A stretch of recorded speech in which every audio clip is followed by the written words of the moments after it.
Bienvenue dans notre petite capsule vidéo. Donc aujourd'hui, on va voir les opérations, les expressions arithmétiques et logiques. Je vous laisse à vous de lire les objectifs. Et on commence directement avec la première opération, c'est le plus. Le plus, elle joue deux rôles. Elle joue le rôle d'addition et de la concaténation. On va prendre ici, on va faire une classe, on va appeler opérateur arithmétique. Très bien. Donc dans l'opérateur arithmétique, on va faire la première, c'est l'addition normale. Donc si je déclare un byte A est égal à 5, point virgule, et si je déclare un short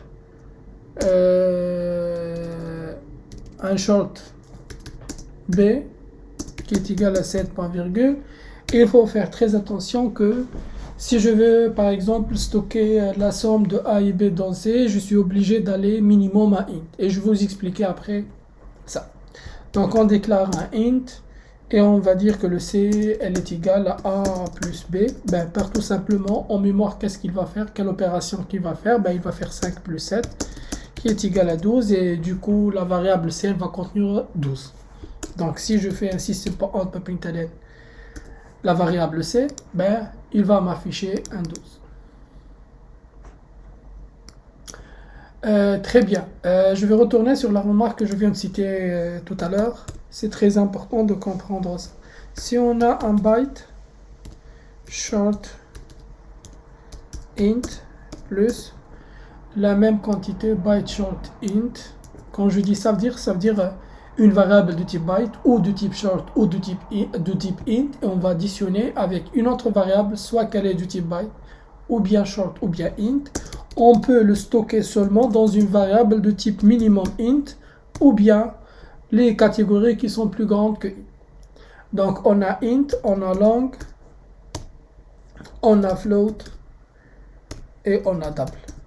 Et ce qui est notre cas, on a byte plus short. Moi j'ai stocké dans un int, mais on ne peut pas aller à une autre catégorie inférieure à int. Par exemple, si j'essaie de stocker dans un byte, il va pas me laisser, il va dire on peut pas stocker C dans un byte.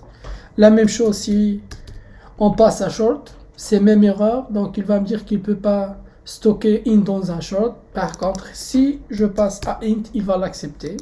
La même chose si je remplace par un long, il va l'accepter. La même chose pour float et pour double.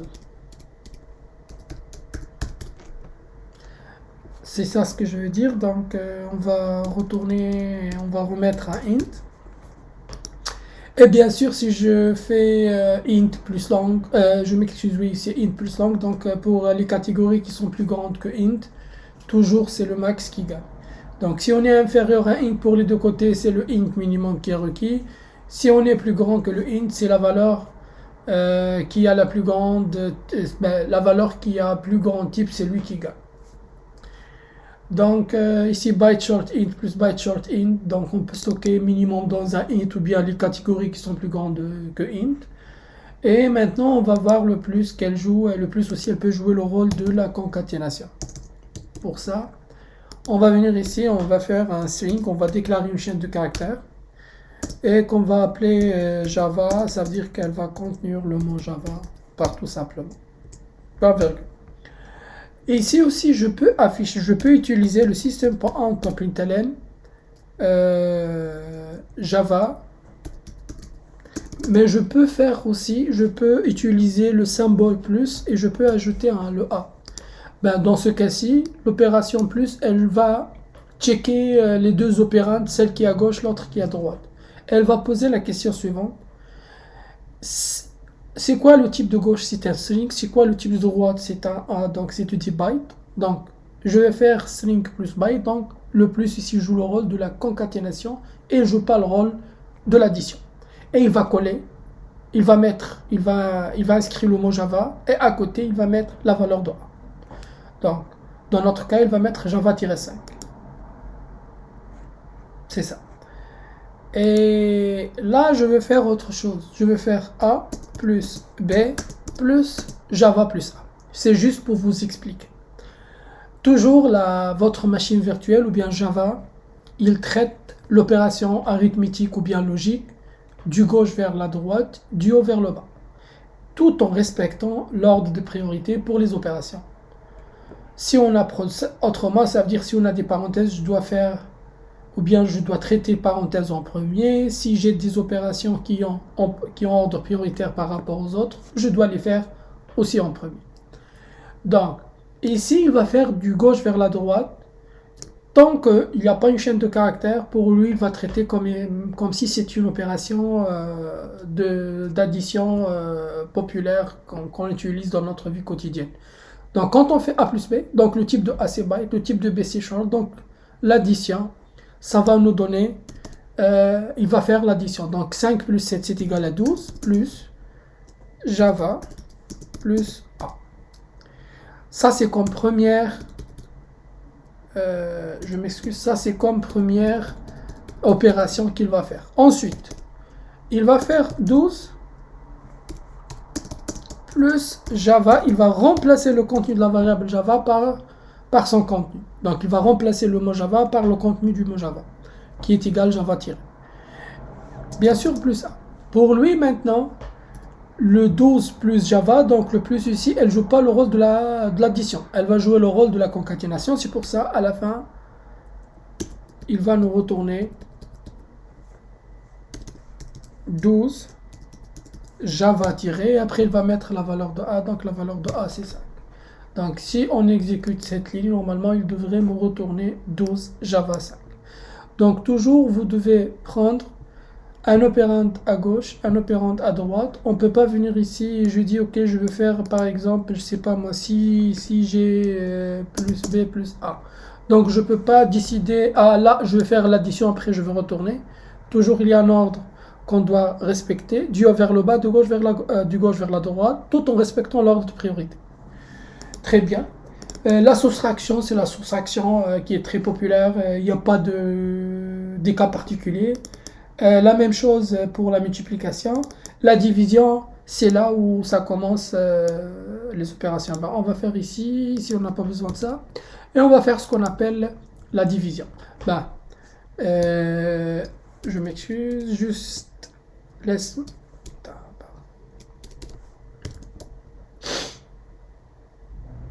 Très bien. On va déclarer d'autres variables juste pour t'expliquer. Ben, je vais prendre int. Vas-y, on va dire 3 égale à 3 int 0 est égal à 0 int 5 je vais prendre un double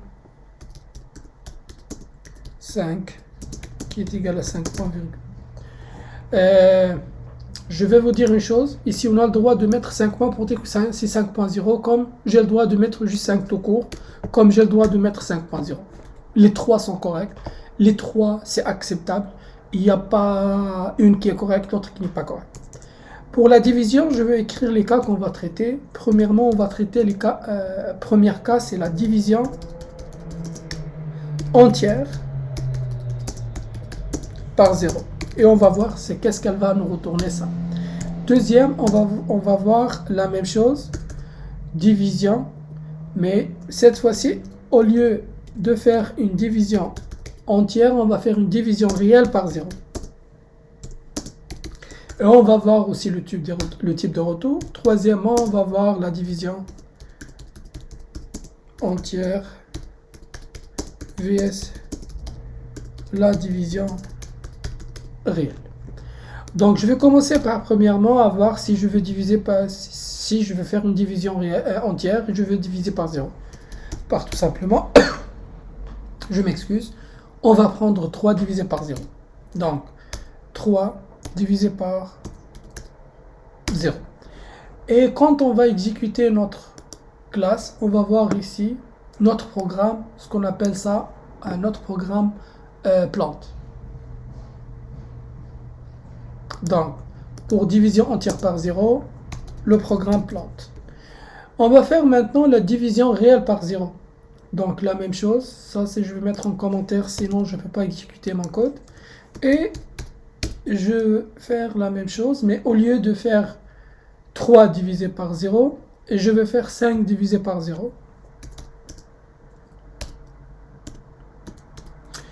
Et là, notre programme, il ne va pas planter, il va m'afficher infinity. Exactement, c'est l'infini. Donc, ça c'est très important de comprendre. Donc, si c'est une division entière par 0, le programme plante. Si c'est une division réelle par 0, le programme ne plante pas et il va nous afficher infinity. Maintenant, on va voir la division. Ben, on a deux types de division. On a division réelle et on a division entière. Très bien. C'est pour ça, je vais prendre int 5 entier qui est égal à 5, point virgule. Donc, cette fois-ci, on va faire la chose suivante. Donc, je vais vérifier si je veux. On va voir si on va faire une division entière, c'est quoi le résultat, mais on va éviter le cas de division par 0. Donc, on va faire juste system.out.println. On va faire. Vas-y, 3 divisé par 5.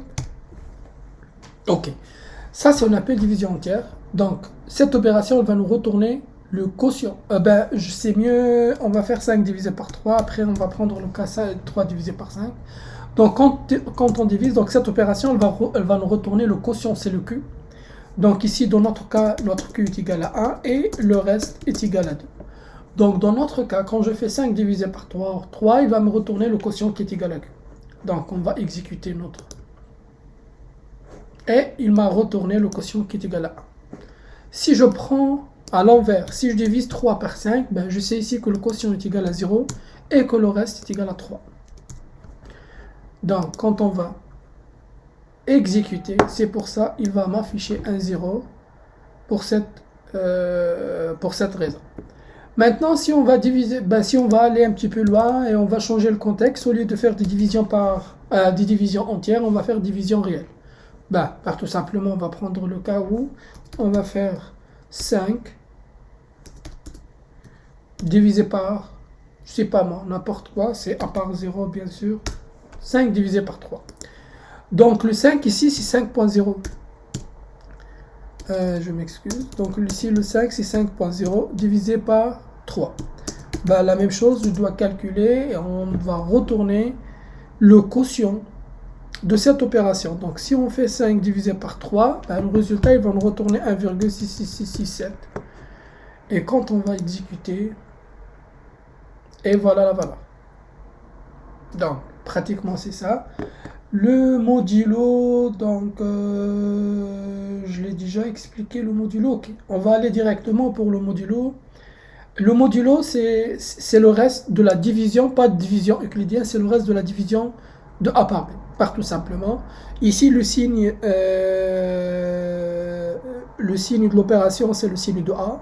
Si A négatif, donc le modulo retourne une valeur négative. Si le A est positif, avec n'importe quelle valeur de B, toujours, il va me retourner une valeur positive. Donc, je vous laisse à vous pour bien lire et bien faire ces cas d'exemple. Et j'ai expliqué avec 3 méthodes différentes, la première, la deuxième et la troisième. Et maintenant, on va passer sur les opérateurs d'affectation composée, donc plus égal. Je vais rester sur dans cette classe. Maintenant, c'est au lieu, par exemple, on a 3. Au lieu de faire, c'est pareil. Hein, je vais écrire les deux lignes qui sont équivalentes. Donc, je peux écrire que le 3 est égal à 3 plus 1. Je vais vous expliquer maintenant votre machine comment elle va traiter les choses. La valeur 3, ou bien la variable 3, elle va contenir le contenu du 3 et on va ajouter un 1. Donc lui, toujours, il garde en mémoire le contenu de 3 qui est égal à 3. Quand il va ajouter un 1, ça devient 4. Donc quand on va afficher notre 3, on va trouver qu'elle contient 4. Et voilà. Au lieu d'écrire 3 est égal à 3 plus 1, si vous voyez, il y a comme genre une petite redondance. On a répété le mot 3 2 fois. On peut remplacer cette ligne par la ligne suivante. J'écris quoi? Le 3, bien, la variable 3, elle est plus égale à quoi? Elle est plus égale à 1.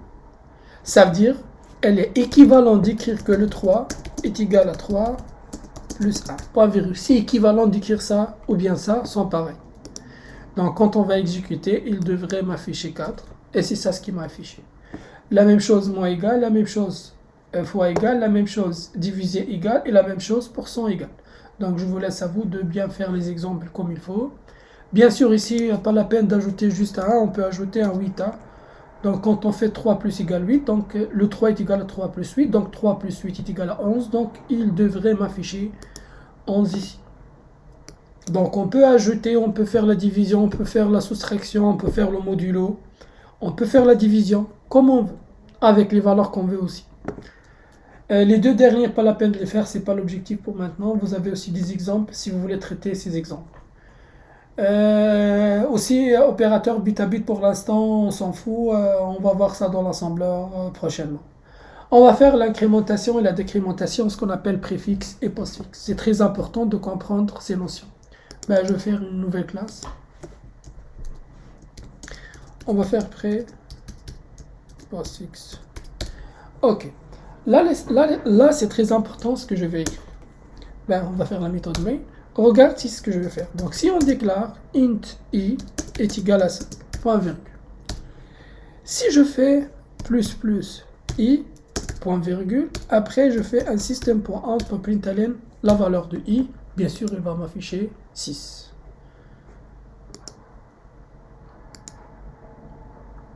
Bien sûr mon programme m'affiche 6. Très bien. C'est la même chose, je vais prendre ici, et je vais afficher là, et il devrait m'afficher la même chose. Et voilà 6. Très important. Je vais vous expliquer qu'est-ce qu'on est en train de faire pour l'instant. Le plus i, la première chose, si je prends que le plus i comme étant une expression. La première chose que je vois le plus, donc je fais l'opération avant de faire l'affichage ou bien l'utilisation. On va voir après, c'est complètement différent quand on va faire i++. Je vais garder le même exemple. Et je vais commencer par le deuxième exemple, après on peut généraliser cet exemple qu'on vient de faire là maintenant. Au lieu de faire plus, je vais faire la chose suivante. Je supprime cette ligne, au lieu de faire plus i, on va faire i++. Et dans ce cas-ci, regarde, quand je vais exécuter mon programme, il va m'afficher 5, il ne va pas m'afficher 6. Et je vais vous expliquer à partir de ça, c'est quoi la différence entre ça et l'autre. Pour celui-là, quand je veux afficher, la première chose qu'il voit, il voit le plus, il voit le i. Donc, première chose qu'il va faire, il va m'afficher le i. Ensuite, il va aller à la mémoire où il a enregistré ou bien où il a fait l'enregistrement de i. Il va ajouter un dans le contenu. Donc, on ne voit pas si je vais afficher comme ça. Par contre, si je veux voir la vraie valeur de i, on peut le voir après en utilisant un autre système .println pour voir la bonne valeur. Au premier, il va m'afficher 5, comme si j'ai rien fait comme opération. Et ensuite, il va m'afficher 6 parce que le c'est postfixe, c'est pas préfixe. Donc, postfixe, ça veut dire je retourne, j'utilise la variable sans faire l'affectation. Et le +i, je fais l'affectation, bien l'opération, avant d'utiliser la variable. J'espère que ça c'est clair. On a aussi les opérateurs de comparaison. On a inférieur, inférieur égal, supérieur, supérieur égal. L'égalité, c'est double égal, c'est pas une seule égale. Juste pour vous dire, égal simple comme ici, c'est symbole d'affectation. On va associer une valeur à une variable. Double égal, c'est si je veux comparer une variable à une autre variable, bien sûr tout en respectant les règles de comparaison. Différent, c'est point d'exclamation égal pour dire est-ce que cette valeur ou bien cette variable est différente de cette variable. On va prendre un exemple pour ça. Par exemple, on va garder le i et on va faire int j est égal 5, point virgule, double k est égal 5.0, point virgule, et on va prendre double 5.2 est égal 5.2, point virgule, et maintenant on va commencer à faire système.out.println, est-ce que le i est supérieur ou égal à j. Donc 5, est-ce que 5 est supérieur ou égal à 5? Normalement la réponse est true. Et il m'a affiché tout. Très bien. La même chose, si je fais une comparaison entre le i et le k. Est-ce que le i est égal à k? Ben, la réponse est oui.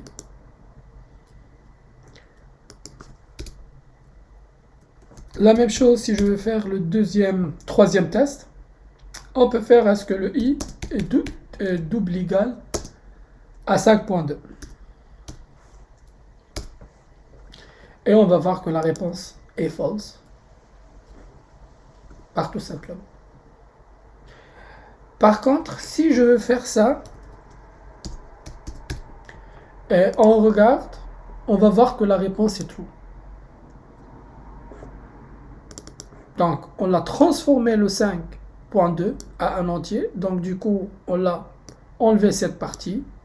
Donc, on a gardé que le 5. Et maintenant, est-ce que le 5 égale à 5? Et bien, la réponse est oui. Donc, on peut faire est-ce que i est différent de 5.2? Et bien, la réponse est true aussi. Donc, je vous laisse à vous si vous voulez faire plusieurs... si vous voulez faire plus d'autres opérations, donc vous avez le tableau au complet. Après, on a les opérateurs logiques. Ben, on a le et. Le et aussi, elle joue le rôle de produit et de EET. Donc, c'est et. Donc, on a true pour dire 1, false pour dire 0. Donc, on a 1 fois 1, ça donne 1. 1 fois 0, ça donne 0. 0 fois 1, ça donne 0. Et 0 fois 0, ça donne 0. Le ou joue le rôle de plus, mais c'est plus booléen. Ça veut dire quoi, addition booléenne? Ben, ça veut dire si on a 0, on écrit 0. Si c'est différent de 0, on écrit un 1. Donc si on a dit que le ou remplace l'opération plus. Donc on a 1 plus 1, 2, 2 différent de 0, donc j'inscris 1. 1 plus 0, c'est 1, 1 différent de 0, donc j'inscris un 1. 0 plus 1, c'est 1, 1 est différent de 0, donc j'inscris un 1. 0 plus 0, c'est 0, il est égal à 0, j'inscris un 0. Ben, le point d'exclamation, c'est pour dire l'inverse. Si on a un true, on remplace par false. Si on a un false, on remplace par true. Priorité et associativité, tout ce qui nous intéresse pour l'instant, c'est que la multiplication, la division et modulo, c'est dans le même ordre. Addition, soustraction, c'est le même ordre. Comparaison vient en troisième ordre. Le ou binaire et le L logique, le L logique et le E logique sont pratiquement de même ordre. Si on a et ou, donc on traite du gauche à partir du gauche vers la droite. Mais si on a une parenthèse, le ou, on doit le traiter en premier. Le et en premier. Donc après on a promotion des types. Bien sûr, ce que je viens d'expliquer tantôt, si on a des opérations, donc si on a... C'est ça, donc byte short int plus byte short int, on a le droit seulement de stocker dans un int long floatable. C'est ça la question. Si on fait byte plus byte, c'est quoi le type de retour selon vous? Ben, le type de retour c'est un int. Il faut faire la différence entre byte plus byte, le type de retour ou bien l'affichage qu'on vient de voir. Ben, on a déjà passé des exemples des cas pratiques pour voir quand on fait byte plus byte, c'est quoi le type de retour. Ben, vous avez aussi cette liste des exercices, ben, il contient déjà ici un petit peu quelques explications, surtout pour le premier exercice. Et le reste, pratiquement, il vient avec la correction. Donc, vous avez le droit de faire, ben, je vous demande de ne pas toucher le 7.4 et le 7.5. On n'a pas besoin pour l'instant. Ben, c'est ça.